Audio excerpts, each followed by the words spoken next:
Psalm 64. I'm going to slow down a little bit today and just take a look at one psalm.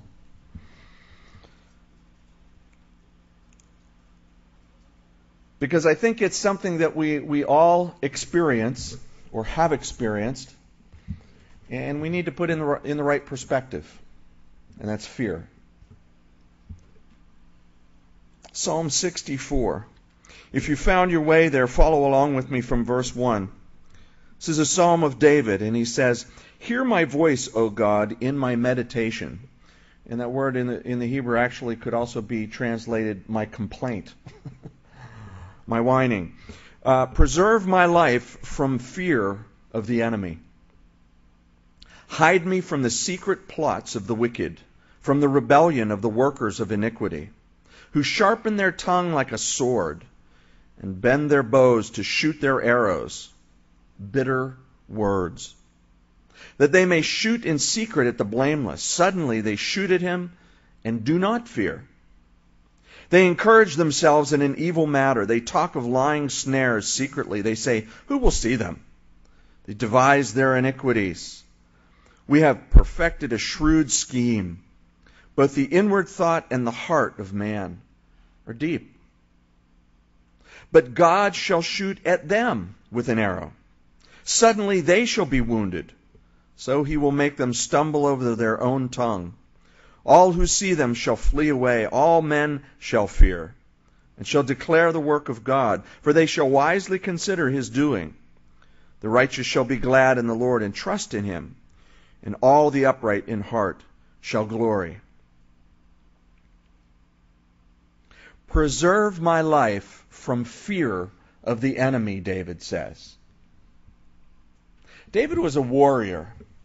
At the men's conference, I was impressed by the number of men who were at the conference who had military experience, and at least two of the men that were there had recent military experience. One was still active, and of course Bill from our fellowship just recently deactivated, about a year ago or a little less, thanks to an IED underneath his Humvee, which was the way the Lord got him out of Iraq and out of the military. But when you meet and talk to someone who has given their lives for some period of time to the military, and there's some tough guys. One of the pastors who shared with us, Pastor Sean from down in Morgantown, was a Navy chief for 16 years. Still very into mixed martial arts and this kind of stuff. He's not someone I would like to, stand across from and be in opposition to, because I'm not into mixed martial arts or even singular martial arts.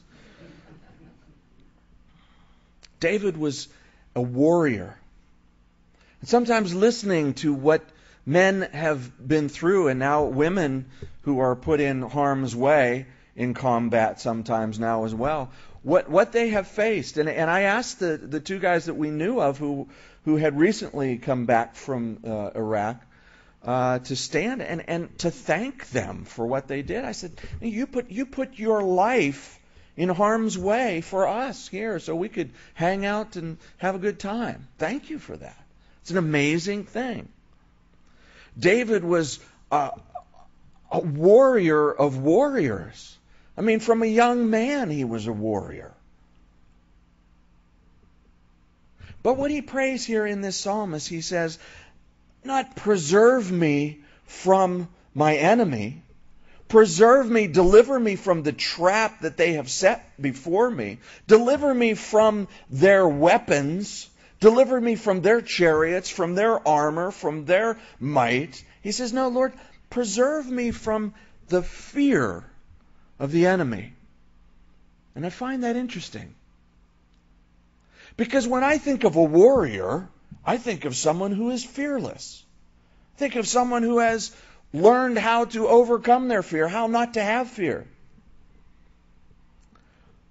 But as I have known some who I would consider warriors and have proven that they have stood in spite of fear, they have not stood because they have no fear. They have fear. I don't think you can escape fear. You can submerge it. You can push it away. You can deny it. You can choose not to succumb to it. But I think fear is one of those emotions that we as human beings will face for one reason or another from the beginning of our lifetime to the end of our lifetime. And there's godly fear.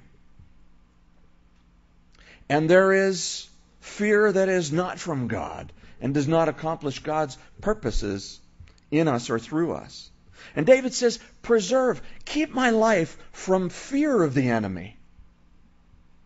Now, in the natural, David has a lot of reasons to fear during his lifetime. Imagine that somewhere between the age of 13 and 16, and your country is at war and is actually facing a warrior that nobody can match up to. You know the story, David and Goliath. Goliath was somewhere between 9 feet and 11 feet tall. He was so tough that he stood and taunted the armies of Israel. Said, come on, let's do it. Right here, right now. You send out anybody. Let's do it. And nobody would go. They were all shaking in their boots. These were not wimpy guys who were shaking in their boots. These were the warriors of Israel. And they're going, not me, not us. We're not going out there. No way. And who comes? This young boy, this shepherd. And he says, hey, if God is on our side, why should we fear? And when Saul tried to put his armor on him, okay, if you're going to go out there, kid, go for it. Be cool, be strong. And here's all of my armor. Here's all that I know. Here's all my weaponry to help you. And David puts it on and it's too big. Because you remember Saul was a head taller than everybody else. He was a big guy. David was a young man at this point. He puts all this on and it's too big. I could just imagine it kind of laying down and the armor being a little heavy. So he's like, trying to stand up straight, but it just, he's kind of leaning over. And he says, no, I can't. I can't wear this. It doesn't fit. It doesn't fit to the battle at hand. David knew. You know the story. David stood before Goliath.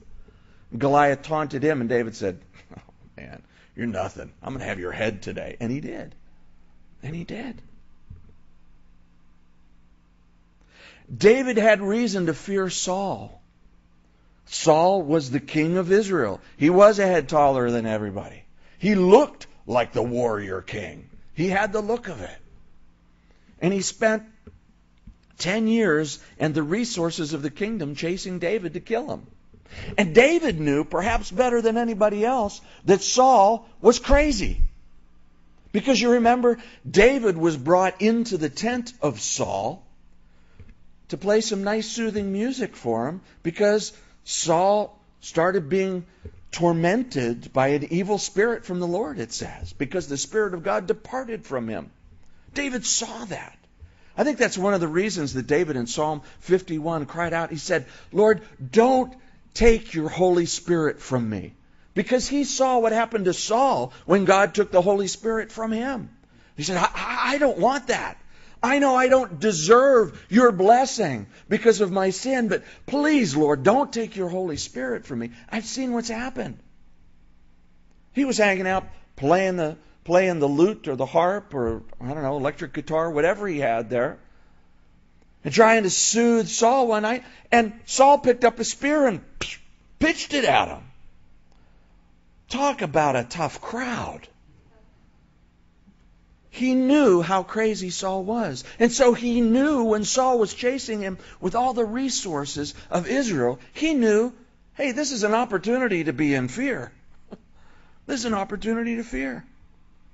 The Philistines were the army against Israel at that time. And they were well equipped and they were strong. And David fought against them. He had reason to fear.